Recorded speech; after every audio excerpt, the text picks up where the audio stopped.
모두 지식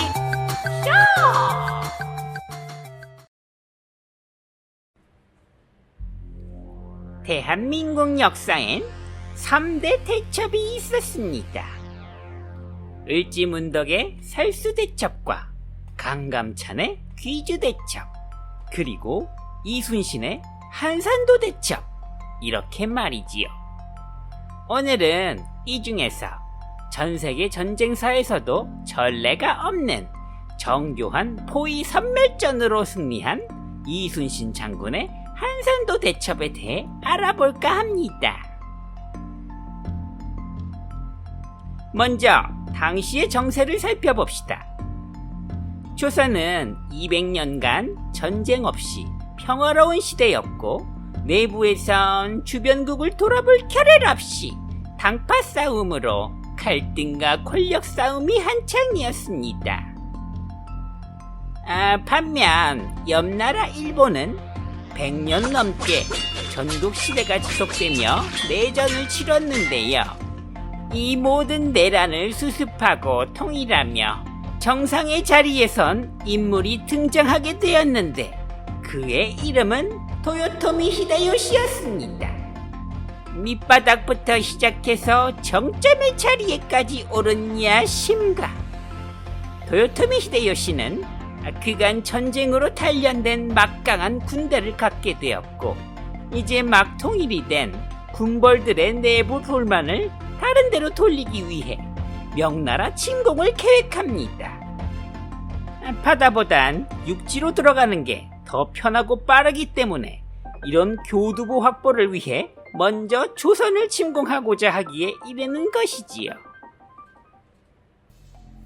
1592년 5월 23일 일본군은 700여 척의 배로 부산으로 침공을 개시합니다.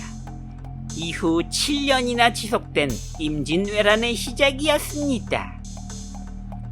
조총이라는 신무기와 매일 전쟁을 치른 일본의 막강한 군대 앞에 조선군은 괴멸당하고 단 보름 만에 수도 한양까지 함락당하며 당시 임금이었던 선조는 북으로 피난가기에 이릅니다. 이렇게 제대로 대응 한 번 못하고 속절없이 밀리던 조선에 한 줄기의 빛이 있었으니 그가 바로 이순신이었습니다. 당시 이순신은 경상우수사였던 원균의 지원 요청에 응답해 자신의 진영이 아닌 경상도 진영으로 출전하게 되었고, 1592년 6월 이순신은 옥보해전에서 첫 승리를 하며 임진왜란에서 수군 최초로 승리를 하게 됩니다.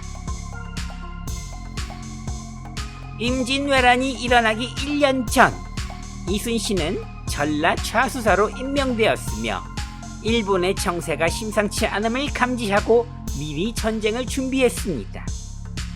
부대를 자주 순시하며 실전과 같은 훈련을 반복하였고, 나태한 군사는 엄하게 벌을 주며 군율과 군기를 잡고 강한 해군을 만들어 놓았던 것이었죠. 또한 이때 이순신은 일본의 수군에 대항할 먹이로 부하 나대용을 시켜 세계 최초 철거선이라 불리는 거북선을 제조하기도 합니다. 당시 전쟁의 이해를 쉽게 하기 위해 조선의 주력함과 일본의 주력함에 대해 알아볼 필요가 있습니다. 조선의 주력함은 판옥선과 거북선이었는데요. 먼저 조선의 주력군함인 판옥선입니다. 선체 길이 20m, 100여 명이 탑승 가능한 대형 전함으로 판자로 집을 세우고 다시 참나무 방패로 돌려친 단단한 하나의 성과 같아서 일본 수군의 주력함인 세키분해와 3배 차이가 나게 컸습니다. 판옥선은 조선이 이미 임진왜란 전에 1555년 의미왜란을 겪으며 일본 수군을 상대하기 위한 맞춤형으로 개발된 군함이었습니다. 상대인 일본의 주력함인 세키분해는 어선을 기반으로 삼나무로 만들어져 있어 내구성이 약한 대신 기동력이 좋아 빠르게 대상에게 접근해 조총으로 원거리 사격을 하고, 더 접근해서 백병전으로 상대의 배에 올라타는 등선 육박전술을 사용하였는데, 이를 막기 위해 판옥선은 3층에 달하는 높이로 적을 아래로 내려다보며 싸울 수 있었습니다. 1층은 선실, 2층은 포판으로 이곳에서 노를 저었고, 3층인 상포판에선 노를 젓는 인원과 분리되었기 때문에 보다 넓고 자유롭게 화포를 설치해 운용할 수 있었습니다. 또한 재질이 단단한 소나무여서 화포를 다수 설치하고 발포해도 그 반동에 배가 견딜 수 있었습니다. 삼나무로 만든 적함인 세키부네와 안택선을 몸으로 들이받아도 충분히 버틸 수가 있었죠. 일본의 주력 무기인 조총이 사거리가 50m 정도였고, 그 파괴력은 나무를 5cm 정도 뚫을 수 있었는데, 당시 판옥선의 나무 두께는 15cm로 이를 충분히 버틸 수 있었습니다.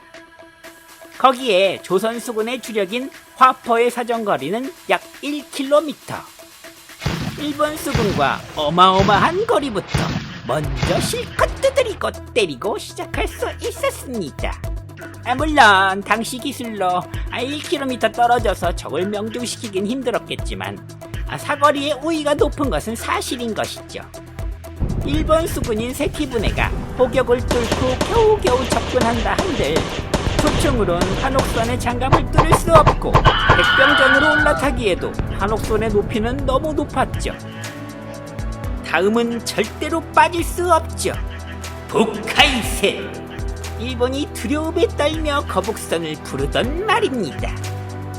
일반적으로 거북선을 이순신이 처음 제작한 것으로 알고들 있지만, 태종실록에 철갑을 뚫은 귀선을 운용한 것이 남아있는 것으로 보아 이미 존재했던 귀선을 이순신이 개량해서 실전에서 적절히 사용했다고 보는 게 맞을 겁니다. 거북선은 기본적으로 판옥선 위에 뚜껑을 둥글게 만들어 덮고 철갑을 두른 형태였으며, 날카로운 창과 못을 박아 적이 올라타기 힘들게 했습니다. 정면에 용의 머리와 화포 2문, 좌우에도 화포를 각각 6문씩을 더하고, 후면에도 화포 2문을 달아서 말 그대로 전후 좌우 모두 포격이 가능했죠. 따라서 말 그대로 돌격대장으로서 선봉으로 적진 한가운데 뛰어들어 상대 진영을 헤집고 모든 방향에 동시 토격을 가해 적진을 혼돈의 카오스로 만드는 최선봉 역할을 맡았습니다. 이렇듯 상대적으로 조선 수군이 일본 수군에 비해 압도적으로 사상자가 적었던 것은, 조선 수군의 함들이 스펙면에서 일본군보다 압도적으로 좋았던 것도 한몫했다고 할 수 있습니다. 이순신의 옥포해전에서의 첫 승리 이후 일본의 도요토미 히데요시는 처음엔 이순신이 누군지도 제대로 알지 못하고 무시했습니다. 이후 장포, 다낭포, 울포 등에서 연전연승하던 이순신의 수군에 적잖이 당황하여 이를 상대할 인물로 와키자카 야스히로를 불러들입니다.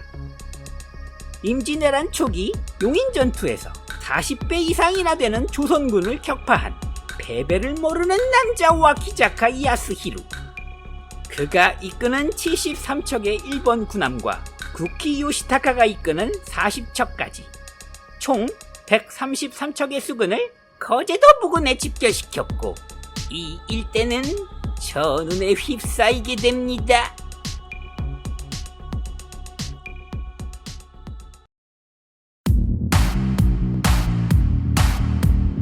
구독, 좋아요, 알림 설정